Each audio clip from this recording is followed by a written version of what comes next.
Sua cidade. Seus valores. No comando, Nelson Carneiro. Estamos de volta com o programa Sua Cidade, Seus Valores, e já que falamos de justiça, nós temos aqui um tema, né, a justiça brasileira e seu estresse. Sabemos que a justiça brasileira está emperrada, e seja na justiça federal comum, nos juizados especiais do trabalho, a máquina não funciona como deveria. Em primeira instância, juízes, promotores, defensores públicos, serventuários, funcionários técnicos ou burocráticos, advogados e principalmente os consumidores da justiça estão no seu grau máximo de fadiga, vivendo sob estresse. O poder judiciário, criado para compor as lides em sociedade, vive o caos e não consegue gerir e resolver os seus próprios conflitos gerados em sua própria administração. O Constituinte brasileiro disse que a lesão seria tratada, mas não disse por quanto tempo a ferida ficaria aberta à espera de uma cicatrização. Um advogado seria capaz de garantir a um cliente que um processo de inventário, por exemplo, ficaria concluído em um ano, quando a lei diz que o seu prazo de conclusão é de 6 meses? Qual a sua opinião sobre a atuação do Conselho Nacional de Justiça dentro disso?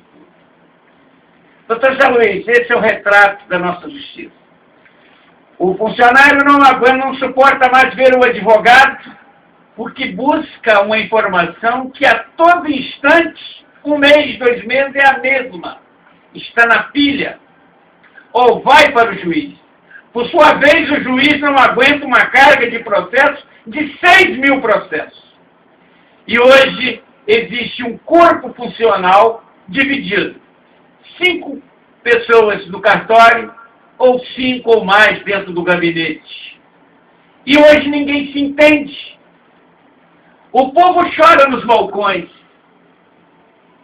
E não há como um juiz dar atendimento. O tribunal, por sua vez, os tribunais, criando ações solidárias, ação social. Não teria ação social o maior investimento do que fosse decidir naquele momento exato em que você busca a tutela jurisdicional. Você acaba de dizer aqui, a morosidade para se ter uma resposta. E muitas das vezes, o melhor caminho é conciliar. É conciliar. E tem até um ditado que eu não gosto, ou um repromo, sei lá, uma orientação do Tribunal de Trabalho, do Tribunal Regional do Trabalho, dizendo assim, conciliar é a nossa praia. Eu acho isso um absurdo, uma afronta, porque muitas das vezes eles estão ali lutando, bota 30, 40 audiências para ser realizada no mesmo dia. Uma justiça de atropelo.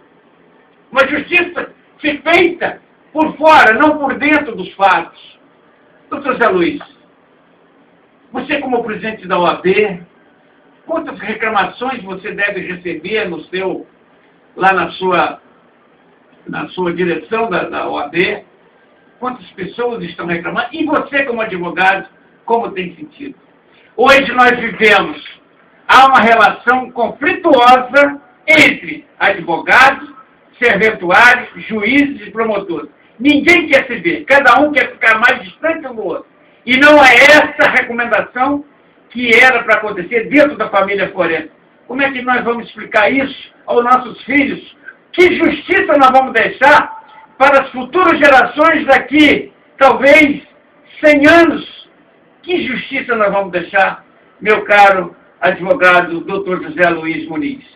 Nelson, antes de fazer essa abordagem, eu gostaria de colocar bem rapidamente 2 aspectos.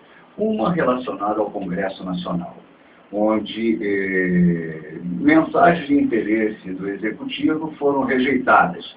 E aí você vê, né, declarações, né, de deputados, e você vê que não foi por uma questão de princípio, não foi uma questão ideológica, é pela disputa de cargos. Quer dizer, o fisiologismo sendo colocado às escâncaras, né, nos veículos de comunicação. né, declarando claramente que eles estão sendo maltratados pelo Executivo. E bem tratado significa dar cargos, né, lá aprovar suas mensagens. Um outro dado que eu gostaria de colocar, Nelson, que eu até comentei com algumas pessoas, e foi fato, é real, eu chorei, né, naquela reportagem do Fantástico de ver, inclusive, principalmente aquela senhora rindo, debochando da forma como seria feito a molecagem. Vamos tratar dessa forma, né? É um escárnio. Não, vamos levar para o Jardim Zoológico, vamos levar para o shopping, dando gargalhadas, né, roubando, mostrando como é que se faz o roubo, né, da coisa pública, né, de uma forma assim descarada. Aquilo me causou profunda indignação. Né? Eu até comentei, caramba, que ensinamento que meu pai me deixou, meu falecido pai, né, que você bem conheceu, né, a ponto de me deixar indignado, né, e até fazendo esse comentário, isso me dá um certo arrepio, né, de verificar que isso é uma prática comum na coisa pública. Né? Em relação ao judiciário, Nelson, nós, inclusive advogados, estamos sendo assim vitimados por conta dessa máquina emperrada que é o Poder Judiciário. Né? Eu sou, inclusive, professor universitário, Nelson, e uma coisa que eu digo para os alunos em sala de aula, que existem duas perguntas que me fazem no escritório que eu não respondo. Eu digo que essas perguntas não poderão ser respondidas. Primeiro, a causa é ganha? Eu não julgo o processo. Eu advogo tese. Né? Se produzirmos as provas, temos um bom direito, temos uma grande probabilidade de êxito. E a segunda, prazo. Aí então, Nelson, um advogado que fixar prazo, né, para o seu constituinte está sendo, no mínimo, Nelson, leviano. E é verdade que na OAB, muitas das vezes, né, as pessoas chegam lá para fazer representação por conta do processo dele que não anda, porque esse é o termo que eles utilizam, o processo não está andando, como se a culpa fosse do advogado. Eu agora, Nelson, acabei de receber uma sentença prolatada pela juíza da 21ª Vara do Trabalho do Rio de Janeiro. Você sabe desde quando estava adiado para essa prolação de sentença? Ficou marcado leitura de sentença para o dia 18 de dezembro de 2009. Que foi retirado de pauta, e só agora é que essa sentença foi publicada, foi prolatada e publicada. Olha o tempo. Imagina, e quem paga a conta disso é o advogado, porque muitas das vezes a incompreensão vem sobre o profissional. Eu agora, essa semana, acho que quinta ou quarta-feira, eu disse mesmo para um cliente, falei, olha, eu estava ajudando a um colega que não tem experiência na Justiça do Trabalho, que me pediu para ajudá-lo na condução de um processo difícil, porque a empresa que já encerrou as atividades, nós sabemos o quanto é difícil a execução, e o processo está concluso. E processo que está concluso, né, todos os advogados sabem que é um processo que está na mão do juiz, ou no seu gabinete, ou na sua casa, ou seja, você não tem acesso aos autos. E eu dizendo para esse rapaz na semana anterior que eu só poderia ver o processo depois que saísse da conclusão. Aí ele me faz a pergunta, quanto tempo levaria? Eu falei, olha, eu não tenho bola de cristal no escritório, não posso te afirmar prazo, não sei o tempo que a juíza vai levar para dar algum despacho. E o que ela vai determinar? Eu falei, eu acho que você já está de brincadeira comigo. Eu sei lá o que ela vai determinar, só depois que ela der lá um despacho é que eu vou verificar. E quando chegou essa semana, ele ligou. Aí disse que ia procurar a OAB. Falei, olha só, você não precisa procurar a OAB não, cara. Você está falando com o presidente da OAB. A OAB não vai tratar do seu processo individual, porque não é esse o papel da Ordem dos Advogados, entendeu? E quando chegou essa semana, aí, de novo, com o mesmo questionamento, eu falei, olha, você procura lá o seu advogado, eu estou fora, e tentei até fazer contato com o colega, e falei, não vou mais cuidar desse processo, porque você sofre um desgaste imenso, né, em função dessa situação. Esse processo que aqui eu relatei em relação à Dix, os familiares me ligam quase que diariamente, querendo uma posição, né, do judiciário em relação à situação da mãe deles. São os filhos que estão me ligando, porque tem lá um laudo médico dizendo que ela tem inclusive o risco de morte, e nem isso, né, é capaz de sensibilizar também o Poder Judiciário. Aí eu até questiono quem é pior, se é o plano de saúde, né, que exclui a pessoa de forma unilateral na ruptura do contrato, ou se é o próprio judiciário que não aprecia a matéria como deve ser apreciada. Doutor Sr. Maurício, e aí nós vimos hoje uma atuação do Conselho Nacional de Justiça, e que às vezes não foi bem recebido aqui, é aquela pressão. É importante o Conselho Nacional de Justiça operando, pressionando, fiscalizando, mas também querendo saber, será que ele só pressiona, ele vem ver o que está acontecendo aqui embaixo, realmente? Na sua experiência, como é que você vê essa atuação do Conselho Nacional de Justiça? Eu acho extremamente salutar o Conselho Nacional de Justiça.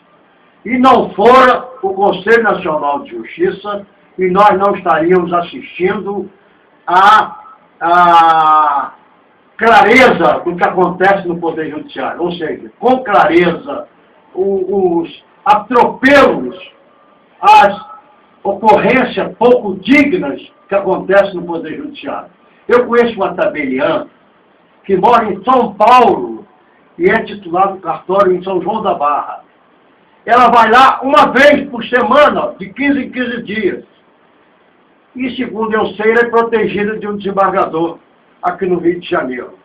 Eu assisto, eu leio nos jornais, sobretudo na Folha de São Paulo, que advogados escolhidos pelo 5º Constitucional, ou seja, o advogado que é eleito para os tribunais como desembargador pelo 5º Constitucional, indicado na lista 6ª da Ordem dos Advogados, que receberam agora licença-prêmio em decorrência do serviço prestado enquanto advogado. Ele não tinha licença-prêmio do judiciário, não. Ele tinha, contou o tempo de serviço como advogado, no seu mundo particular, na sua atividade de profissional. Há coisas que acontecem no Poder Judiciário do Arco da Velha. Há poucos dias,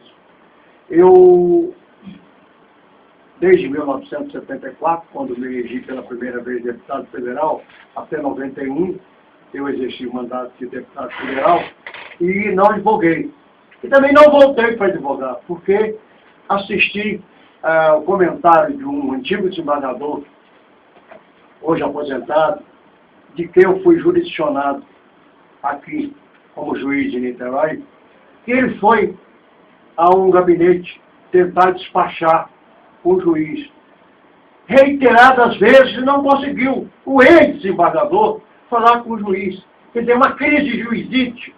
O juiz não recebeu o seu antecessor e superior. Você vai a um balcão, eu falei do exemplo da tabeliã do cartório lá em São Gonçalo. Você vai hoje nesses cartórios privativos das varas, e você, é isso que o Zé Luiz estava dizendo aqui, tem 10 estagiários para 5 servidores concursados. Os cartórios, como antigamente, como desonesto, coisa e tal, os processos andavam, funcionavam. Hoje, você chega no cartório privativo e vai reclamar, você mandou, tem 2 processos, um apenso. Ele esqueceu de mandar um apenso para a Procuradoria e ficou um mês. Esse processo paralisado, um processo que tinha rito sumário, uma vez que era o processo de uma pessoa beneficiada pela lei. Ou seja, tinha uma tramitação regular.